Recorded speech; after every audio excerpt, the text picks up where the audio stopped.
Aisha brendining shu kichkinagina kitobchasi bilan har kuni har xil makiyaj qilib keta olasizlar desam ishonasizlarmi? O'zi ham bu kitob 5 tasi birda. Birinchi betini ochsanglar, sizlarni mana shunaqa xadavoy rangdagi har xil tellar kutib oladi. Qaranglar, ranglari qanaqa zo'r chiqadi bittada. Ikkala kitobchaning ichidagi ranglari ikki xil, o'zingizga mosini tanlab zakaz qilasizlar. Kitobchamizning keyingi betida pomadalar, qaranglar, hamma kundaligiga ham, to'yga ham bemalol surib ketsa bo'ladigan ranglarning hammasi bor.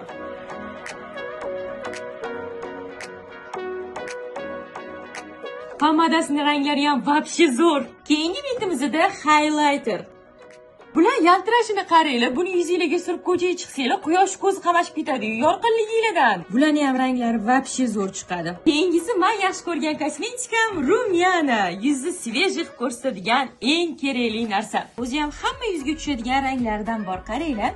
Oxirgi betdan kontring, konsiler va qosh uchun tellarni topishingiz mumkin. Sarpaga olish uchun juda ham zo'r narsa. Qaranglar, o'zi ham bitta yo'q rangi o'zi yo'q. Bularda qilgan makiyajlaringizni o'chirish uchun Aisha brendining o'zini umvalkalari ham bor. Shularni olsanglar, bularda makiyajni o'chirgandan keyin manba kollagenli krem yuzingizga surib olsanglar, yuzinglarni oqartirib zo'r qilib qo'yadi. Oqartiruvchi kollagenli krem ham Aisha brendining o'ziniki. Bu kitobchalarni nech pul deb o'ylaysizlar o'rtoqlar? Atigi 150 ming so'm. 150 ming so'm uchun shuncha narsa juda ham zo'r deb qizlar tez olmasanglar bo'lmaydi.